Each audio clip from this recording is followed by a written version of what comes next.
Como les dije, vamos a conversar con el ministro de Salud, Daniel Salas, que lo tengo ya ahí en vía Zoom y que le quiero agradecer, señor ministro, por estar con nosotros y por sacar el rato para conversar aquí con la gente de Buen Día. ¿Cómo se encuentra? Hola, todo bien. Bueno, estamos aquí, pues siempre dispuestos a comunicarnos con la población, tratar de dar el mensaje más oportuno de acuerdo al momento que estamos viviendo. Claro.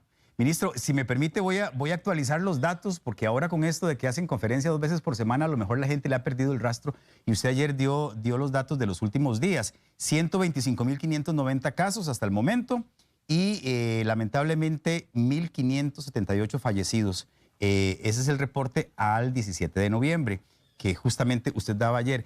Ministro, y quería comenzar con algo que usted también mencionó hace algunas semanas, y es que la gente está deseando que se acabe este año, porque no ha sido un año bueno, ¿verdad? Bueno, creo que ha sido un año de muchas lecciones y de mucha enseñanza, de mucho crecimiento en algunas áreas, pero en términos generales la gente no lo percibe como un año bueno, justamente entre todas las cosas, por este tema de la pandemia.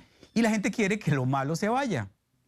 Estamos a un mes y un poquito de que se termine este año, pero el COVID no se va con el 2020, ¿verdad? Y eso usted lo hizo muy evidente hace algunas semanas. Yo quiero que retomemos este mensaje, sobre todo para la gente que nos está viendo en este momento, y no quiero ser pesimista, ¿verdad? Pero es una realidad. No es que el 31 de diciembre le vamos a decir adiós a la pandemia va a continuar. Es así, ¿verdad? Sí, correcto. El virus no entiende las divisiones que hacemos nosotros de años, ¿verdad? Las divisiones cronológicas. Y nosotros tenemos la costumbre de que cuando pasamos el año, hacemos generalmente una lista de buenos propósitos para el nuevo año. Queremos como justamente, eso es un símbolo, el cambio de año es un símbolo que nos separa de lo que queremos dejar atrás y la buena voluntad o los buenos propósitos que tenemos para el siguiente año. Pero con el COVID esto no es, ojalá fuera así, ¿verdad? Que todos hacemos el impulso, las ganitas para que el 2021 ya no sea con COVID, pero no es así. De hecho que nosotros incluso estamos al borde de que exista una segunda ola. Posiblemente esta primera ola no va a llegar a tener números muy bajos, ¿verdad? De 100 casos, por ejemplo. Pero sí existe ese riesgo de una segunda ola, y esa segunda ola por también el asunto de que en diciembre y entra el verano y entonces ya vienen las fiestas y compartir, y es la costumbre, es nuestra forma general de asumir diciembre, enero, en donde ya empiezan a activarse una serie de actividades, de fiestas. Y en este momento, si esas fiestas empiezan a dar, si empieza a haber ruptura de burbujas sociales, y yo sé que mucha gente, cuando estoy diciendo eso, seguro les caigo posiblemente mal, ¿verdad? Como que sienten que les estoy quitando algo, pero es la vida la que está en juego, la vida de muchas personas. Este virus ha demostrado ser un enemigo formidable, muy fácilmente se contagia, produce un cuadro grave en un porcentaje nada despreciable de la población. Usted ahora repasaba los números en donde ya nos acercamos a 1.600 personas que desde marzo han dejado de existir por el COVID-19, y esa cifra se puede incrementar muchísimo si, insisto, hay relajamiento de las medidas. Se nos olvida que estamos viviendo en medio de la pandemia más fuerte de los tiempos modernos, que ha llevado a muchos sistemas de salud a que no den abasto, a que no sean suficientes y que la gente empiece a morirse en las casas. No es que todos, o sea, decir que todos se van a morir, eso no es cierto, pero vean que 1.600 muertes casi que tenemos en este momento ya representa, comparado con los datos históricos de 2017, 2018, la primera causa de muerte en Costa Rica por un solo ente, por una sola causa. Entonces esto no es una cosa menor. Es cierto que la letalidad en Costa Rica se mantiene en 1.3. ¿Qué quiere decir eso? Porque mucha gente dice letalidad, esos son términos, doctores, hábleme claro. Básicamente, de todos los que se han detectado infectados, ¿cuántos han fallecido? Es una tasa que, comparado con otros países, en realidad no es tan alta. No es que ya somos el primer lugar en baja tasa de letalidad, pero eso lo que nos indica es que todavía, o sea, que otros países tienen letalidades mucho mayores, o sea, que se ha muerto muchísimo más gente comparado con la gente que se ha infectado. Y nosotros no estamos todavía exentos, no pasamos ya la línea en donde podemos decir tenemos mucha gente vacunada, ya el virus perdió fuerza. No, el virus está todavía fuerte, el virus puede agarrar todavía más fuerza en velocidad de transmisión, Y insisto, si se nos olvidamos de usar mascarillas, si nos olvidamos de lavarnos las manos, si se nos olvida que la gente con fiebre, con secreción nasal, con tos, con dificultad respiratoria, no debe salir a lugares públicos para no contagiar a los demás y más bien buscar la forma de proteger también su núcleo familiar, de buscar el distanciamiento de los que ya famosos 1.8 metros. Yo creo que ese es el número, ¿verdad?, tal vez más conocido en el 2020, el 1.8, entre las burbujas sociales. Y las burbujas sociales, para mucha gente que tal vez no lo comprende del todo, es básicamente el núcleo de convivencia, el núcleo familiar, la gente con que generalmente todos los días nos estamos relacionando de forma más cercana. Si empezamos, como indico, a romper esas burbujas, lamentablemente el escenario no es nada promisorio. Lamentablemente podemos tener algo que en Costa Rica no se ha experimentado y que lo hemos venido diciendo desde marzo. Nos hemos salvado. No hemos tenido ese escenario de colapso del sistema de salud, donde las unidades de cuidados intensivos dejan de estar disponibles para los casos graves, que, como indico, imagínense que si 1.600 personas desde marzo hasta la fecha han fallecido, significa que muchas personas más también han pasado por una unidad de cuidados intensivos. En marzo teníamos 21 camas para COVID de cuidados intensivos.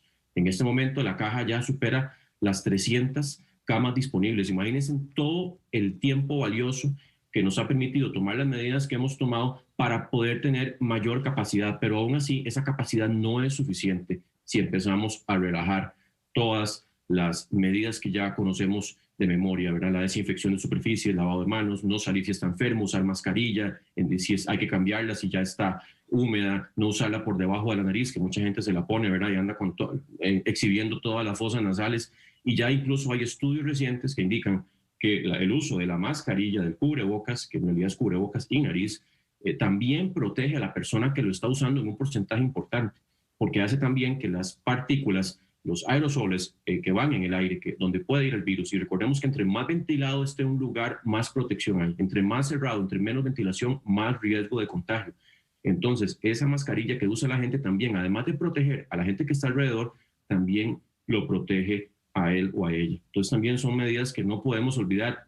Las hemos repetido hasta la saciedad, sí, pero en este momento, solamente el hecho de usar la mascarilla correctamente en lugares públicos ya representa un mundo de diferencia, de que no tengamos una noche mala, sino que podamos tener una noche buena. Así de simbólico. Nosotros siempre esperamos la noche buena, los que celebran la Navidad. Bueno, pues si hay relajamiento, si ya no nos importa el COVID, porque nos ha provocado muchas medidas que no queremos tener entre nosotros, pero que siguen siendo muy válidas para salvar vidas de gente cercana a ustedes. Si no han escuchado un fallecido cercano a ustedes, es posible que lo escuchen en las siguientes semanas o meses, pero no, la idea aquí es proteger la mayoría de vida de la gente que podamos. Insisto, si no nos comportamos sanitariamente en medio de un escenario difícil, donde diciembre nos invita a eventualmente romper burbujas sociales, a eventualmente incumplir protocolos sanitarios, no vamos a tener una noche buena. Va a haber mucho sufrimiento maxificado, porque en realidad en este momento ya hay mucho sufrimiento. Hablar de 1.600 personas que han fallecido dejan muchas familias, dejan muchos amigos, dejan muchos compañeros de trabajo, gente que han conocido que ya no están con nosotros, y que son muertes que hasta cierto punto pues, se pudieron haber evitado. Aquí nunca hemos dicho no va a haber infecciones. Eso es un hecho claro de que el virus, por su facilidad de contagio a través de las gotitas de saliva, de tos, incluso de la misma respiración, si una persona ya está infectada en un lugar cerrado, sin ventilación, el solo hecho de respirar ya puede hacer que otras personas se infecten. No es algo que indico ya pasó de moda. Esas medidas no han pasado de moda, y la gente debería tratar de hacer ese ejercicio de que es un momento difícil para la humanidad, que el 2020 ha sido un año muy difícil para todos, pero que el 2020 no se lleva al COVID-19. Seguimos con el COVID y puede haber una segunda ola tan temprano como el mismo diciembre, en donde tengamos eventualmente ese colapso de servicios de salud. Yo le pido a la población que seamos conscientes que esa parte no la hemos superado, que esa parte del colapso del sistema de salud, y que entonces se va a morir la gente por infartos, se va a morir la gente por accidentes de tránsito, porque no va a poder tener acceso a una unidad de cuidados intensivos, a una cama de cuidados intensivos. Eso no lo hemos vivido en Costa Rica, nunca. Muy bien. Ministro, vamos a hacer algo, porque vieras que se nos pegó la imagen suya, sí lo escuchamos perfectamente bien. Usted sabe que con estas nuevas condiciones que nos ha traído el COVID, una de ellas es este nuevo método de comunicación con la gente, ¿verdad? El ministro no no puede estar aquí presencialmente, pero puede estar a través de esta plataforma que tenemos ahorita, que es el Zoom, que es algo que la gente utiliza muy frecuentemente y lo teníamos un poco pegado, pero ahí ya lo recuperamos. Así que por aquello de que ustedes lo escucharan y no lo vieran, era por esa razón. Don Daniel, quiero preguntarle, aprovechar para preguntarle por esta segunda ola. ¿Para cuándo la esperan? Usted acaba de decir, me pareció que podría incluso llegar en diciembre, tan temprano como en diciembre. Sí, señor. Ya podemos esperar, y eso va a depender también, como indico, de la misma respuesta de la población, porque mucha gente me pregunta o nos pregunta cuándo va a ocurrir la segunda ola. Y yo le puedo decir, va a ocurrir tan rápido y tan fuerte o tan débil como la población se comporte. Estamos en un periodo muy crítico, posiblemente más crítico del año, no solamente porque es diciembre, sino porque mucha gente ya está cansada, está harta de escuchar COVID-19. Ya mucha gente dice, qué pereza este virus, ya de verdad que no queremos que esté presente, pero mientras tengamos la circulación de este virus y mientras existan muchas oportunidades o tentaciones para hacer fiestas, para romper burbujas sociales, la segunda ola puede ser más fuerte que esta que estamos viviendo y puede ser tan rápido como indicaba como el mismo diciembre. Podría ser que haya más tiempo, podría ser que se dé en enero. Que vaya a ocurrir una segunda ola es muy probable, pero qué tan fuerte vaya a ser esa segunda ola, si va a ser más fuerte que esta que estamos experimentando y que ya ha ido pues un poco disminuyendo su intensidad, va a depender. O sea, además, la pregunta mía es, yo le digo a la población, ¿qué tanto vamos a hacer para que esa segunda ola sea más rápido o sea más fuerte? Eso está en este momento. Claro que hemos tomado muchas medidas desde el Estado, hemos tratado de concientizar, hemos tratado de materiales de comunicación, ¿verdad? Por diferentes lugares, de los protocolos que se implementen, que se estén supervisando, de trabajar en conjunto con todos los sectores, en las empresas, en el sector privado también, para lograr que haya más apoyo en la medida de las aplicaciones de los protocolos que protegen a muchas vidas, pero si los protocolos no se supervisan, si la gente pues pierde el comportamiento correcto sanitario en medio de una pandemia. La pandemia justamente es un fenómeno mundial, no es algo, mucha gente dice que Costa Rica, ¿por qué es que le pasa esto a Costa Rica? No, es todo el mundo el que está viviendo esta grandísima mortalidad, esta grandísima sufrimiento por un virus que tiene consecuencias en todas las áreas del país. Ustedes ya saben que en realidad se ha alterado mucho el curso normal de todo lo que nosotros experimentamos normalmente, y eso es lo que queremos recuperar, esa normalidad. Anhelamos que ya pase esto y que podamos vivir lo más cercano o lo normal o como vivíamos antes del COVID, pero todavía no es el momento. Es un momento muy delicado en donde, insisto, si existe ese relajamiento de la población, esa fatiga mental, eso de que ya me importa a mí, muchas vidas van a irse, mucho más vidas de lo que se pudieron haber ido, van a irse, y mucho sufrimiento, como indicaba, para muchas familias y personas cercanas a esas familias. Ministro, en las últimas semanas hemos notado, con los reportes que ustedes dan, cierta estabilidad, si se puede llamar así, en la cantidad de casos, ¿verdad? Y eso, quiero saber cómo lo interpreta usted, cómo lo valora usted.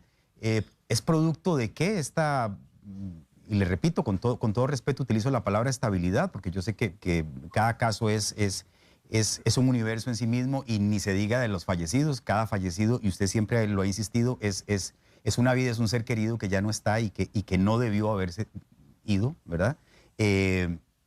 Pero notamos cierta estabilidad, repito, en el número. ¿Eso a qué se debe?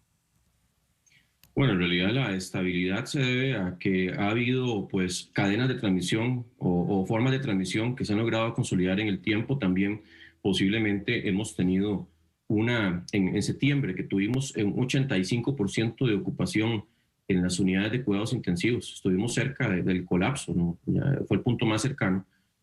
Posiblemente teníamos mucho más casos de los que se registran, porque recordemos que hay un porcentaje de población que es sin síntomas, ¿verdad? Y hay otro porcentaje de población que no se logra detectar. Y también somos conscientes, hemos hecho un esfuerzo en realidad muy, muy, muy intenso para tratar de aumentar la capacidad de muestreo, pero claro que las capacidades también son limitadas. La disponibilidad de las muestras del equipo de protección personal para tomar esas muestras es limitada también. Y posiblemente en septiembre teníamos incluso más casos de los que se estaban reportando, mucho más casos. En este momento estamos más cercanos a la cantidad más real de casos, porque ha venido disminuyendo, pero siempre nosotros nos basamos más en cuidados intensivos, en lo que está ocupándose en cuidados intensivos, y también en las cifras de fallecidos. que en realidad, si usted lo ve, las cifras de fallecidos ha disminuido un poquito, pero tampoco es mucho. Hemos tenido un promedio hasta de 17 casos por semana fallecidos. Y yo insisto, cuando tuvimos el primer fallecido, por ahí de marzo, abril, no recuerdo, eso fue un acontecimiento nacional. O sea, todo el mundo estaba súper pendiente, fue mucho la cobertura, todos decían, ay, ahora sí, ya empezó la cuenta de fallecidos. Pero en ese momento ya haber 17 personas que fallecen o 13 personas que fallecen al día y no asombrarse y no decir qué terrible, o sea, esa muerte pudo haber sido en mi familia, pudo haber sido un amigo, y no importar, que no nos importe y como indicaba, que sigamos o nos seamos más propensos a no cumplir las medidas de protección para uno mismo y para las personas. Eso no debería pasar. No debe ser que veamos esos 13 o 15 personas fallecidas por día como un dato más, como una estadística más. Eso en Costa Rica por un ente infeccioso ya no se ve, ni en muchas partes del mundo eso ya no se ve. Estamos en un momento sumamente diferente. El nuevo paradigma de la salud pública son las enfermedades no transmisibles, las enfermedades cardiovasculares, el cáncer, la diabetes, la presión alta, la obesidad. Esos son los nuevos paradigmas que tenemos en este momento. Pero en el 2020 se nos volcó completamente el paradigma y tenemos una enfermedad infectocontagiosa que podemos hacer muchísimo en nuestro poder para evitar cadenas de transmisión simultáneas. Y ese es un año completamente diferente en donde una enfermedad infectocontagiosa nos puso de rodillas y está justamente amenazando con provocar una mortalidad, una cantidad de muertes mucho más grande de lo que ya estamos experimentando, que insisto, el 2020 va a cerrar comparado con el 2018, 2017, como la primera causa de muerte comparado con el histórico a nivel nacional por un solo ente. Muy bien. Don Daniel, queremos abrir la posibilidad para que la gente también haga algunas de las preguntas que tienen ahí para usted. Y quiero comenzar con una de Óscar Araya, que es muy directa. Dice, quiero preguntarle al ministro cuándo nos va a dejar trabajar a los músicos. Somos los únicos que no podemos llevar sustento a nuestras familias. Todo este gremio artístico, ¿verdad? Se ha visto, creo que ha sido uno de los más golpeados por todo esto de la pandemia y todas las restricciones que ustedes han impuesto. ¿Qué le podríamos decir en este contexto actual y tomando en cuenta todo lo que usted nos ha dibujado, el panorama que nos ha dibujado para los próximos meses a don Óscar y su preocupación? Sí, en ese sentido ha habido mucha preocupación, claro, por los sectores que más afectados han estado. Uno de ellos es los músicos, estamos conscientes y créanme que eso también me toca el corazón. O sea, porque ya estamos aquí entre el asunto de propiciar muchos más infecciones o dejar que eventualmente algunos sectores se activen.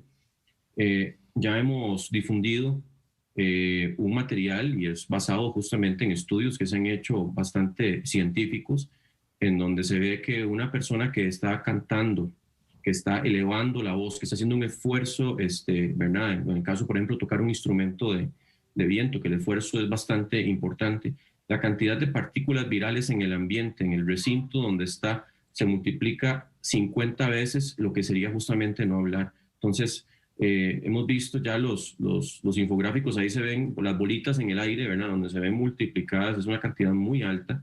Y hay un riesgo incrementado que no se puede mitigar con una mascarilla, ¿verdad? O con, ¿cómo se llama? Con otras medidas. Habría que justamente buscar la forma. Yo, en realidad, no es que estamos cerrados a que no se busquen alternativas. Por ejemplo, en las mismas iglesias, lo que se ha permitido es que puedan, digamos, tener cánticos en vivo, pero no en presencia, no presenciales, sino que sea a través de un circuito cerrado donde está la persona cantando en otro lugar, donde no hay exposición a personas, y entonces se puede hacer esa transmisión, por ejemplo, en el recinto religioso, ¿verdad? En el recinto de culto. Pero yo creo que, como digo, no, o sea, el peligro aquí importante, el más importante es permitir que alguien cante, que alguien grite, que alguien eleve la voz, que alguien haga un esfuerzo muy fuerte en frente de otras personas. Y eso sí incrementa muchísimo el riesgo, porque recordemos que hay muchas personas que sin síntomas están transmitiendo activamente el virus. Y ese es el reto más grande que representa este COVID, 2 días antes de que se manifiesten los síntomas para las personas que van a manifestar síntomas, porque hay otras que del todo no van a manifestar síntomas. Ya la persona está activamente transmitiendo el virus. Y esa persona puede ser que se sienta súper bien, dice, yo estoy libre del virus, no tengo ninguna infección, y está transmitiendo el virus. Entonces, por eso es que estas actividades representan un riesgo incrementado. No es el ministro de Salud, no es el ministerio, es el virus en realidad y las condiciones de transmisión las que han hecho que hayamos prohibido ese tipo de actividades en vivo presenciales. Pero insisto, podemos buscar alternativas, ¿verdad?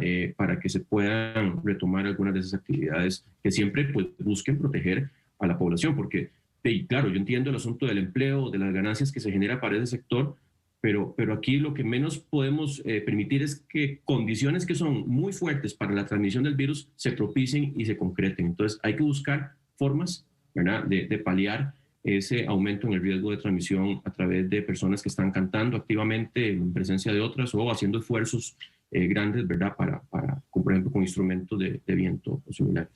Quería aprovechar este momento y esa pregunta que nos hacían para ampliar un poquito. El tema de las actividades masivas, digamos, conciertos, ferias en los pueblos, ¿eso todavía estamos lejos de que se retome? Sí, eso posiblemente hasta que no tengamos ya niveles de vacunación importantes podamos permitir otra vez este tipo de actividades. Representa mucha movilización, representa mucha interrelación entre personas. Si eso fuera que tenemos un control absoluto de lo que está ocurriendo en un solo recinto, pero cuando en el momento que decimos se permiten ya turnos, ferias o ese tipo de actividades, imagínense también de muchas ferias es de estar tirando el blanco, ¿verdad? De montarse en diferentes dispositivos mecánicos en donde está la gente pasando constantemente y tocan superficies y se vuelven algo muy, muy complicado, ¿verdad? De controlar. Entonces, esto pues es una autorización que se daría para todo el país. Y ahí hay que tener mucho cuidado. Posiblemente, como indicamos, ya estamos cerca de empezar con la vacunación. Recordando también que no hay una vacuna para niños, todavía la ciencia no ha logrado decir hay una dosis de vacuna para niños, así que vamos a vacunar personas ya adultas y conforme ya avancemos, porque tampoco es que vamos a poder vacunar toda la gente que quisiéramos vacunar, la gente que está en los grupos de mayor riesgo de forma simultánea o de forma en corto tiempo, ¿verdad? Va a pasar varios meses para que tengamos ya una protección para esas personas que son las que más se infectan y se enferman gravemente, pero yo considero que hasta que no tengamos justamente ese nivel de vacunación, podemos dar ese paso hacia actividades de concentración masiva. Por el momento lo que hemos autorizado son eventos más que todo en vehículos, ¿verdad? Donde ahí pues se considera, y espero que sea así, ¿verdad? Que la gente vaya en su burbuja social, en su núcleo de convivencia y que no se estén bajando de los vehículos. Ya tuvimos pues una experiencia en un lugar, ¿verdad?, donde se hizo una actividad y la gente se bajó de los vehículos, entonces ya se rompen los protocolos y se aumenta el riesgo de transmisión. Don Daniel, aprovechemos para conversar un poquito acerca de la vacuna. Voy a leerle una pregunta que nos hace una televidente que se llama Adriana Quesada y luego ampliamos, porque sí me gustaría como que toquemos el tema a profundidad. Dice, soy Adriana, vivo en Cartago. Don Daniel, quiero saber ¿cuál es la expectativa que tiene usted de cuándo va a estar la vacuna disponible para los pacientes que no somos de alto riesgo? Si quiere, ampliémosle a ella y hablemos en términos generales de la vacuna. Yo sé que el país firmó algunos acuerdos con diferentes empresas, pero quería saber si ya está definida cuál es la empresa que va a producir la vacuna que nos va a tocar, digamos, en esta parte, no solamente en esta parte de América Latina, sino a nosotros en particular, a los costarricenses. Sí, nosotros hemos avanzado de temprano, ¿verdad? Apenas estuvo ya disponible el acercarnos a la posibilidad de tener la vacuna, empezamos a movernos y en este momento tenemos concretado 3 mecanismos, o más bien 2 mecanismos, y podrían ser diferentes empresas. Está Pfizer y está AstraZeneca, como ya parte del esquema de adquisición de vacunas en diferentes proporciones, pero también entramos en el mecanismo COVAX, que es un mecanismo de compra conjunta a través de la Organización Mundial de la Salud y Organización Panamericana de la Salud, en donde ahí pues ya dependerá de lo que estos entes, estas autoridades internacionales aprueben dentro de su pool de vacuna para dar a los diferentes países. Recordemos que también ellos siguen un mecanismo en donde precalifican, donde le dan como un sello de calidad a la vacuna que se vaya a adquirir, y en ese porcentaje que venga a través de COVAX, pues en realidad no sabemos exactamente qué vacuna estará entrando, pero sí van a tener ya una rigurosidad científica de este examen por parte de esta autoridad internacional. Y eso pues no indica que no podamos entrar eventualmente en alguna otra negociación con algún otro ente proveedor de vacuna, pero hasta el momento lo que se ha concretado es Pfizer, una que es un tipo de vacuna, la de AstraZeneca, Oxford, por otro lado, y COVAX en otro porcentaje. Como indicaba ya, solo el hecho de que no existe una vacuna pediátrica, pues decir que se va a vacunar a toda la población ya no se puede, ¿verdad?, concretar esto. El otro asunto es que pues es claro que lo primero que se tiene que priorizar son vacunas para personas con factores de riesgo o personas que están más vulnerables a transmitir el virus a otras personas. Por ejemplo, en servicios de salud es muy claro que ahí va la gente enferma, va la gente que transmite el virus, y tratar de cortar esas transmisiones desde los servicios de salud es muy importante, además de que eso permite también retomar otros programas de detección de cáncer, de control de enfermedades no transmisibles, de otro tipo de cirugías, por ejemplo, que se han tenido que suspender para evitar riesgos de contagios. Entonces también uno va priorizando los adultos mayores, por ejemplo, los que están también institucionalizados. Son diferentes grupos de riesgo que ya están determinados a nivel internacional, que son los prioritarios. La gente que también trabaja, por ejemplo, en seguridad a nivel público, también porque tiene muchos operativos, muchas intervenciones, están en mayor riesgo. Toda la gente que tenga factores de riesgo, que ya conocemos, enfermedades pulmonares crónicas, ¿verdad?, que tengan presión alta, que tengan diabetes, son personas que ya están priorizadas, y estamos justamente definiendo cuál va a ser el esquema entre las más prioritarias, las que consideramos que tienen un impacto mayor para disminuir mortalidad inmediata, y las que tienen pues progresivamente otros factores que también los ponen en esa línea de prioridad para ser vacunados. Hablar de que va a estar disponible para personas sin factores de riesgo, por el momento eso no hay nada definido, pues en realidad lo más importante aquí es tratar de hacer el cerco de protección con las personas que tienen más riesgo de infectarse y enfermar gravemente. Ministro, ¿y la vacuna va a estar disponible en el ámbito privado o solamente la caja y el Ministerio de Salud, digamos, tendrá su distribución? En primera instancia, los mismos productores de vacuna y todos los mecanismos se han enfocado a la adquisición a través de los mismos gobiernos, Okay. las mismas autoridades sanitarias. Entonces, en una primera fase, podríamos decir que va a estar disponible a través de la Caja Costarricense de Seguro Social, y pues yo pienso que conforme se aumente la capacidad de producción y también pues se avance en lo que es la inmunidad ¿verdad?, colectiva, lo más cercano posible, pues va a estar más disponible en el sector privado. Pero por el momento los mismos productores, la misma normativa nacional, también incluso por los mecanismos que se están aplicando de excepción, dirigen a que se va a tener en primera instancia, en los primeros meses del 2021, a través del sistema público. ¿Y hay alguna fecha, don Daniel, que se pudiera dar de cuándo ya la tendremos disponible? Lo que hemos visto es que ya en el primer trimestre del 2021 vamos a empezar a vacunar. Esa es nuestra meta con los datos que tenemos. Recordemos que esto no es... Primer trimestre, dijo, ¿verdad? Primer trimestre del 2021, ya okay, poniendo mucho, posiblemente primer cuatrimestre. Sumémosle un mes más si hubiera algún retraso.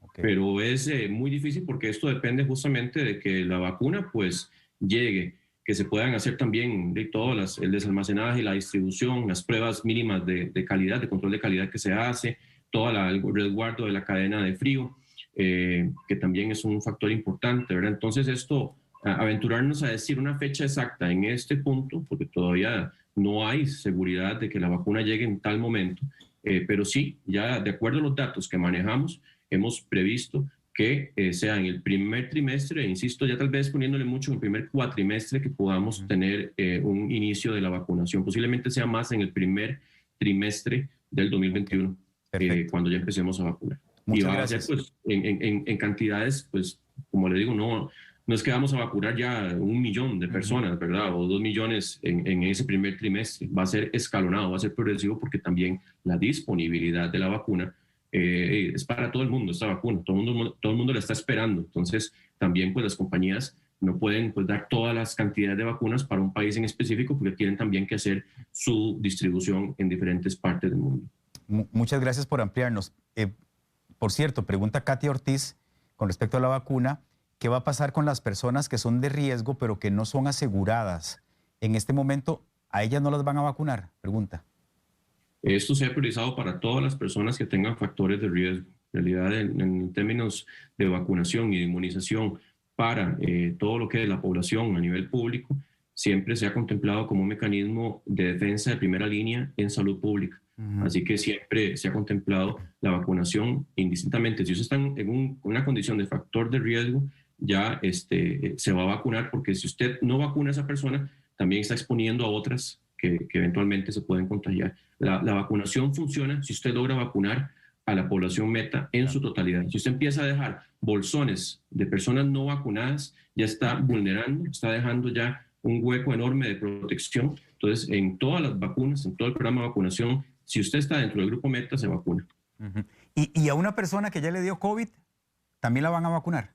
Eso es parte de lo que se está analizando. Justamente en este momento se está haciendo toda la investigación, incluso con las mismas empresas que proveen la vacuna, para despejar esas preguntas, porque esa es una buena pregunta. Una persona que tuvo COVID en los últimos 2, 3 meses, pues posiblemente, ¿verdad? Uno pensaría, ya sería poner una vacuna en alguien que ya posiblemente desarrolló la inmunidad, la protección interna, ¿verdad? Por exponerse directamente al virus. Pero esas son preguntas que están justamente en este momento en análisis en la Comisión Nacional de Vacunación. Ok. Por cierto, don Maynor Rodríguez le pregunta cuál es su recomendación a las personas que ya tuvieron el virus. En el sentido, lo que se ha visto es que las reinfecciones, que es una persona que ya se infectó y que se infecta de nuevo, sí es posible, sí es posible. No hay estadística de eso, ¿verdad, don Daniel? Todavía. ¿Perdón? No hay estadística, no sabemos cuánta gente se ha reinfectado en el país. No, y posiblemente sea muy difícil, porque para poder determinar que una persona se reinfecta, tienen que ocurrir, y casi que así se está manejando a nivel internacional por la misma OMS, que se haya determinado la secuencia del genómica, la secuencia del ARN del virus en la primera infección y en la segunda, y ver que tanto la primera como la segunda infección o determinación del virus son diferentes virus en sí. Porque si no se podría considerar simplemente como una infección latente, una infección que no se logró del todo despejar. En eso todavía estamos conociendo el virus, no sabemos cuánto dura la inmunidad de una persona que ya estuvo expuesta. Lo cierto es que las reinfecciones en este momento no han sido la regla, sino que más bien han sido las excepciones. Posiblemente la inmunidad que confiere la infección sea de varios meses, ¿verdad? Y no sabemos, incluso puede alcanzar un año, pero siempre van a haber periodos más cortos para ciertas personas por condiciones ya particulares de la población. Pero una persona que ya estuvo expuesta al virus, ya tuvo la infección, perdón, pues sí es importante que siga cuidando, que siga alentando a los demás que se cuiden. Como indicaba, no es que podemos decir que del todo no se vaya a reinfectar, pero posiblemente para la mayoría de la población la reinfección no va a ocurrir tan pronto, ¿verdad? Como por ejemplo 2, 3, 4 meses, posiblemente va a durar más tiempo para que haya una posibilidad de una reinfección. Ministro, otra área donde hay muchas dudas y muchas inquietudes es el curso lectivo, ¿verdad? Quiero saber qué al día de hoy, qué se tiene determinado con respecto al próximo curso lectivo, si va a ser presencial, si va a ser la modalidad esta de que se ha hablado de cierta cantidad de lecciones o cierta cantidad de días desde la casa, algunos irán a la escuela y al colegio. ¿Qué se ha determinado, qué se sabe con certeza al día de hoy del curso lectivo?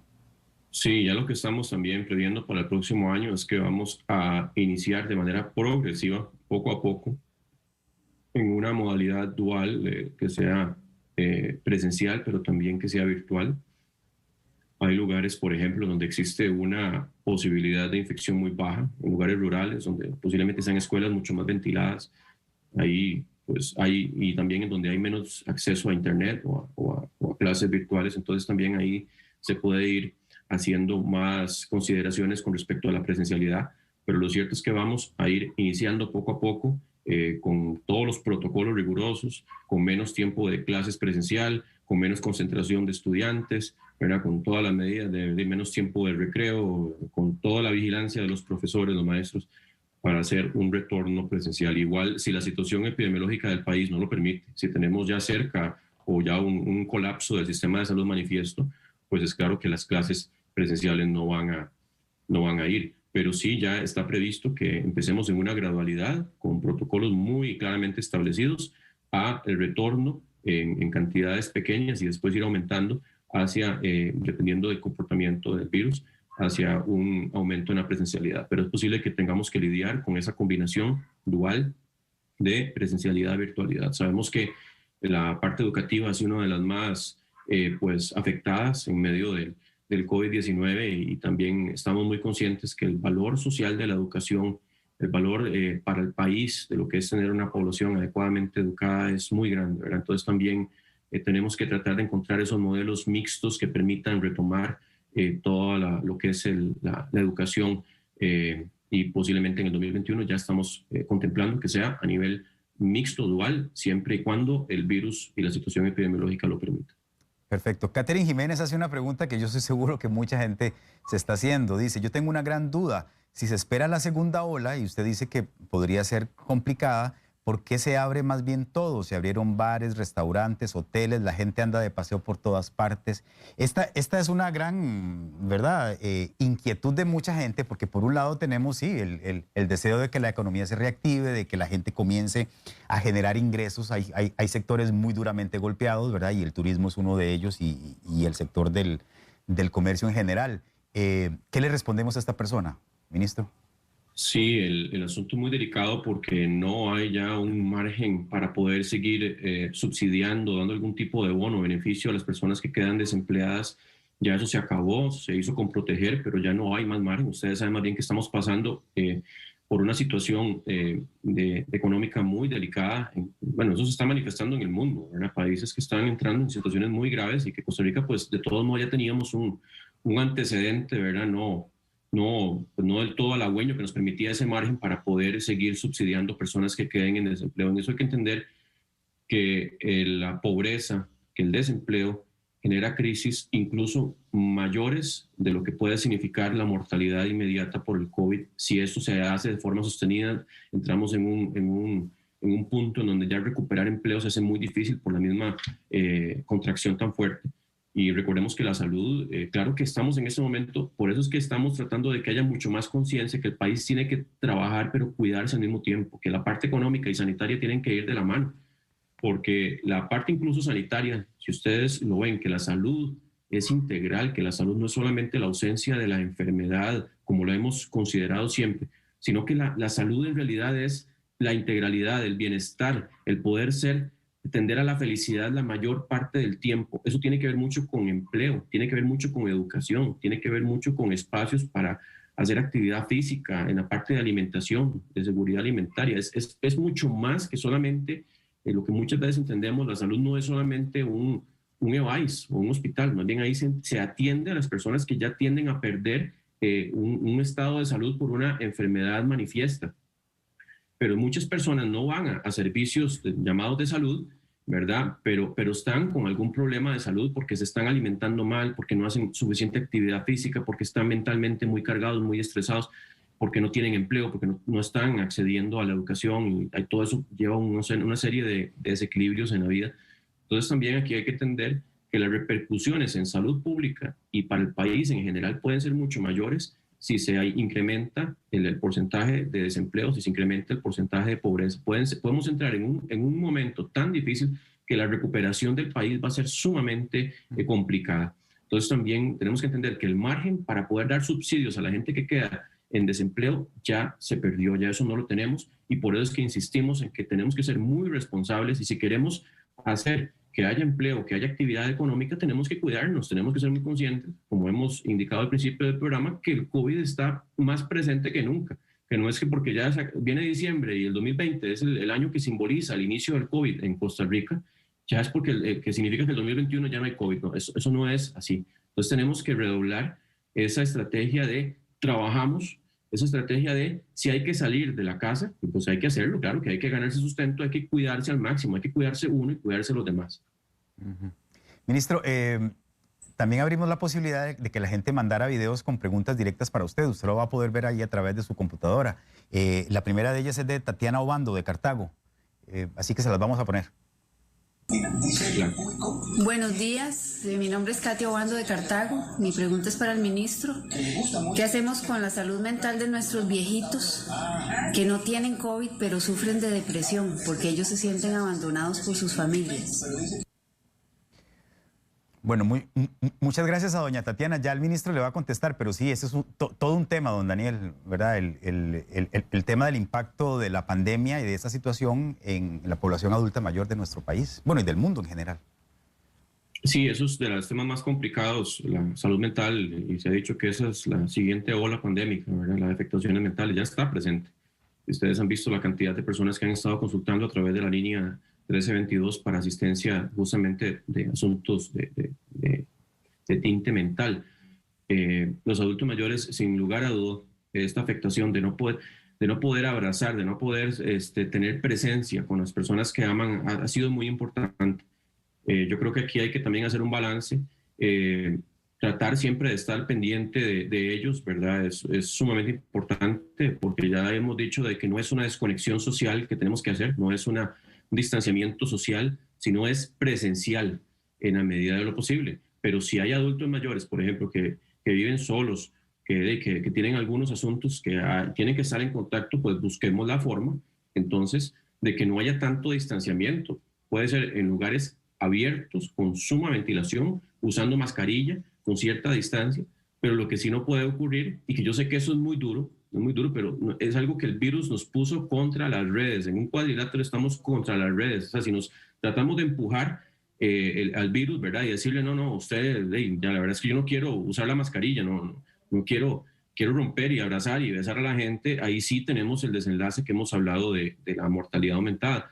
Es muy difícil, Tatiana, dar una respuesta definitiva. Yo creo que tenemos que buscar algún equilibrio siempre tratando de protegerlos al máximo. Ya vimos que de esos 1.600 personas que han fallecido, más de 1.000 son adultos mayores. Es la población más susceptible directa de fallecer, de complicarse.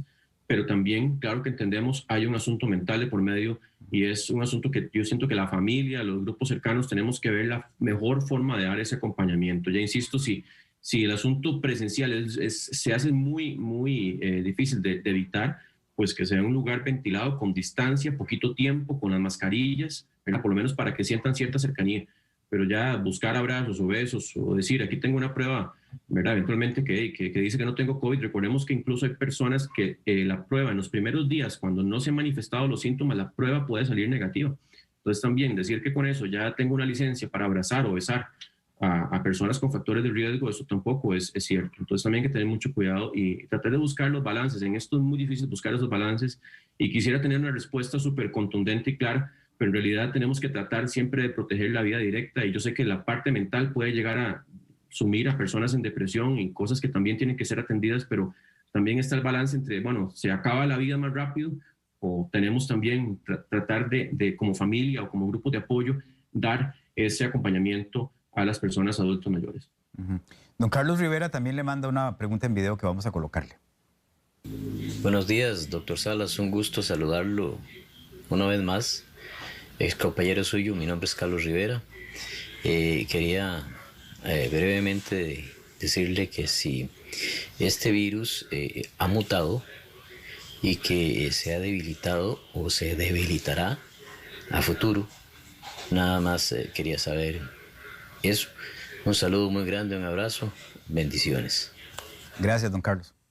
Sí, don Carlos, un saludo también. Me recuerdo muy bien, siendo compañero todavía de él en el Ministerio de Salud, el virus ha mutado, pero ha sufrido ciertas mutaciones. Hay diferentes versiones del virus que han sufrido ciertas mutaciones. No hay ninguna como eminentemente predominante en el mundo.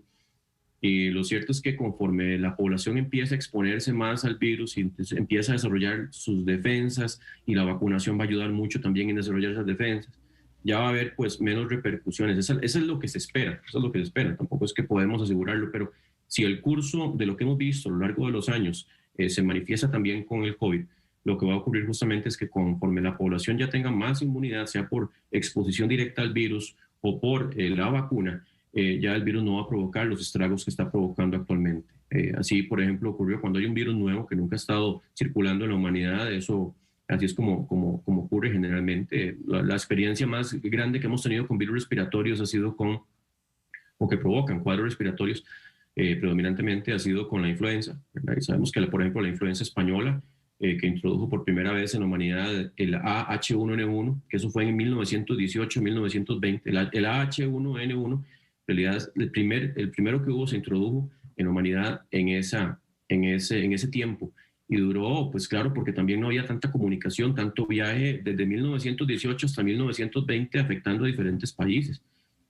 Pues en realidad con los tiempos actuales en donde la comunicación, los viajes ha hecho que el virus se difunda muy rápidamente en todo el mundo, pues posiblemente ese periodo de 2 años no se va a manifestar. O sea, ya con vacuna incluso, porque en ese momento tampoco había posibilidad de vacuna. Entonces esperamos que en realidad ya el momento en que la población tenga defensas que permitan una mejor movilización, ya retomar las medidas normales lo más cercano posible, va a ser mucho más corto que 2 años o incluso 2 años y medio, ¿verdad? Que ocurrió en esos tiempos. Pero no hay ninguna mutación predominante que diga que el virus ya se hizo más débil o que agarró una velocidad de infección mucho mayor. En realidad han sido mutaciones menores que han hecho algunas variantes, ¿verdad? Que no han sido o que hayan propiciado un cambio enorme o contundente en el curso de la enfermedad. Uh-huh. Ya vamos a ir cerrando, don Daniel, pero aquí hay una pregunta que me acabo de encontrar que me parece que nos da para conversar un par de minutos más. Daniel Gamboa quiere saber en qué paró, y así lo pone él, el suero convaleciente. Quisiera también que nos explicara con respecto a eso, porque junto con el tema de la vacuna, este tema del suero y los trabajos que han hecho en la Universidad de Costa Rica es importante resaltarlo. Sí, aquí es muy importante también hacer una aclaración, claro, que es que el suero convaleciente o el suero, pues también es algo diferente al suero equino que se produce a nivel externo a las mismas personas, que permite potenciar mucho la cantidad de anticuerpos que se le suministran a una persona que ya está con el cuadro para defenderlo. Una cosa es el suero convaleciente o el suero equino que se da en el momento que ya hay una infección, y otra cosa es la vacuna. La vacuna previene el cuadro, previene la infección grave. Se da antes de que el virus ingrese, por eso la esperanza, ¿verdad? Que antes de que el virus ingrese al cuerpo, entonces la infección o no ocurre del todo o el cuadro tiende a ser mucho menos grave. El suero se da en una persona que ya está infectada, no tiene capacidad de prevenir. Entonces también hay que hacer esa diferencia, porque en realidad el suero se ve más como un tratamiento. La vacuna es un tratamiento no preventivo y la vacuna sí es un abordaje preventivo. Y con respecto al suero equino, que ha estado trabajándose desde el Instituto Clodomiro Picado con la Caja Costarricense de Seguro Social y apoyo de un centro también prestigioso en Estados Unidos, lo que se ha determinado hasta el momento es que no produce un daño mayor en la dosis que se ha estado usando, que en realidad son... Lo más difícil en este momento es determinar cuál sería la dosis óptima, porque podemos dar una bolsa, 2 bolsas, 3 bolsas, no se sabe, y hasta qué punto esa cantidad de bolsas también puede provocar un efecto secundario importante. Entonces, hasta este momento lo que se ha podido determinar es que primero no ha existido con las pacientes que se le ha suministrado un beneficio ¿verdad? Claro por sobre las personas que no se les suministra. También se ha comprobado que tampoco ha habido una afectación a nivel de efectos secundarios que sea importante. Pero entonces en este momento lo que habría que determinar es, para que el beneficio de suministrar el suero equino sea superior al no suministrarlo, habría que determinar cuál es la dosis. Y justamente en eso está en este momento la investigación, de determinar, o están avanzando para poder entrar en la determinación de cuál es la dosis que verdaderamente demostraría un beneficio claro, contundente, por sobre los que no reciben el suero equino. Uh-huh. Reina Berzosa, quiero preguntarle al ministro por qué se contagian los doctores si están muy bien protegidos y los futbolistas que están a campo abierto también. Sobre todo esta duda que ella plantea con respecto a los médicos, creo que es válido, ministro, tal vez como contestarle qué ha pasado con el personal de salud, que es el personal que está en lo que ustedes han definido la primera línea de atención de la emergencia. Sí, recordemos el equipo de protección personal, los protocolos que se usan no es que garantizan que no vaya a haber infección, llevan el riesgo al mínimo posible, pero no es que garantizan que no va a haber infección. Siempre hay momentos en donde puede haber una vulneración, ¿verdad?, de los sistemas de protección y el virus ingresa al cuerpo. Incluso algunos doctores o personal de salud se ha infectado, no necesariamente incluso dentro del hospital, ha sido ahí porque tal vez algún miembro de la familia, ¿verdad?, se infectó en otro lado y al final pues hubo un cierto compartir en el núcleo familiar o en el núcleo más cercano, y ahí fue donde también se infectó. Pero claro que la infección en los centros hospitalarios es un riesgo, ¿verdad?, que es claro, eso es claro a nivel mundial, y que pues también puede haber algún tipo de vulneración, también mínima en el protocolo, pero ya eso hace que haya eventualmente el riesgo incrementado. Como indico, todo lo que hacemos en este momento no es que garantiza 100% que no vaya a haber infección, pero sí lleva a un mínimo el riesgo de infección. Si somos rigurosos en la aplicación de protocolos del equipo de protección personal, en el caso de las mascarillas, de los cubrebocas para la población en general, cuando van a recintos o lugares de reunión pública, claro que estamos haciendo que el riesgo se baje. Si el riesgo estaba a este nivel, si aplicamos todas las medidas, bajó y está, dependiendo de la actividad o lo que estamos contemplando, cerca de cero, pero no es que llega a cero. Y hay actividades que por su riesgo, aunque apliquemos todas las medidas, siempre va a haber un riesgo residual alto, un riesgo que no podemos de todo mitigar porque la actividad per se ya es de mucho riesgo, como una concentración masiva, por ejemplo. Entonces ahí por eso es que tenemos que también tratar de encontrar los balances y entender que claro que si nos protegemos el riesgo de infección va a ser mucho menor y vamos a poder salir adelante como país a nivel de sistema de salud y atender a las personas que se enfermen gravemente.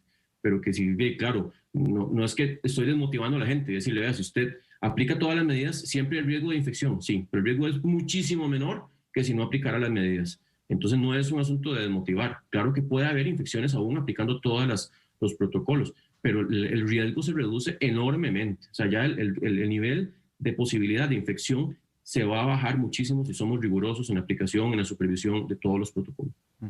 Don Daniel, yo quiero, bueno, aparte de agradecerle por habernos dedicado prácticamente una hora a contestar las dudas que teníamos nosotros y las dudas de algunos de nuestros televidentes, darle chance de que usted le mande un mensaje al país, sobre todo retomando mucho lo que dijimos al principio, ¿no? Viene la época de diciembre, la verdad es que todos estamos cansados de la situación, ¿verdad? Y eso hay que reconocerlo, y ese cansancio y esa cercanía de las fechas de celebración de diciembre nos puede hacer intentar bajar la guardia un poquito, y eso puede ser muy peligroso. Yo quiero un mensaje para cerrar el programa en torno a cuál es el comportamiento que usted espera de nosotros como la autoridad máxima de salud de este país para estas próximas semanas.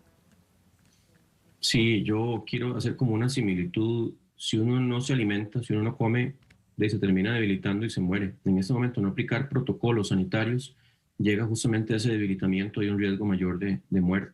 Nosotros no se nos olvida comer, porque es una necesidad. En este momento casi que es una necesidad para proteger la vida de muchas personas, seguir aplicando los protocolos sanitarios. Hay un dicho que dice que hay que tratar de sacar de las fuerzas de la flaqueza, ¿verdad? Y en ese momento yo sé que el agotamiento está presente. Claro, yo también soy humano y claro que uno tiene un agotamiento mental de estar viviendo en medio de esta pandemia, pero ese agotamiento no puede llevar a claudicar, no puede llevar a desfallecer en las medidas sanitarias, no puede llevar a rendirnos y tirar la toalla y decir ya no más, porque eso es justamente decir al virus haga lo que le dé la gana con la población, infecte y mate a mucho más personas de las que se hubieran muerto si nos hubiéramos cuidado. Así de sencillo es el mensaje. Yo sé que estamos en diciembre, entrando más bien a las fechas festivas, a diciembre, a final de año, todo esto, y que la tradición, lo que siempre hemos hecho desde que tenemos conocimiento de pues es agruparnos, es celebrar, es ir y ¿verdad? Disfrutar de esa posibilidad de reunirnos. Pero en este momento reunirnos puede significar sufrimiento, dolor para personas que queremos. Entonces seamos muy conscientes que por hacer una gracia en este momento podemos hacer una desgracia. Entonces seamos muy cuidadosos de lo que vayamos a hacer en las siguientes semanas y meses. Ya posiblemente diciembre de 2021 va a ser muy diferente, el fin de año va a ser muy diferente, pero no hemos llegado ahí. Todavía estamos en la maratón y las maratones son de resistencia y el que claudica pierde. Entonces en este momento no claudiquemos, no tiremos la toalla. Muchas gracias, don Daniel. Que pase un buen día y que tenga un fin de año también usted. Yo sé que el cansancio es mucho y que el trabajo ha sido mucho, pero viera que también, aparte de muchas preguntas, hay muchas felicitaciones para usted en la página de Facebook de Buen Día, y eso creo que también habla del trabajo serio y responsable que usted ha dirigido durante todos estos meses. La gente le pide que no afloje tampoco. No vamos a aflojar, estamos para servirle a la población. En realidad es un honor servirle a todos ustedes, pero en este momento sí yo quisiera poder hacer más, pero hay un asunto que es de decisión de cada uno, de qué es lo que va a ocurrir en las siguientes semanas o meses con respecto a si tenemos una segunda ola más fuerte y con más muertes. Eso está en realidad del lado más de ustedes que del lado de nosotros. Entonces, por favor, seamos fuertes, seamos conscientes de que el virus no se ha ido. Y es un honor de verdad servirles a toda la población. Muchas gracias. Gracias a ustedes.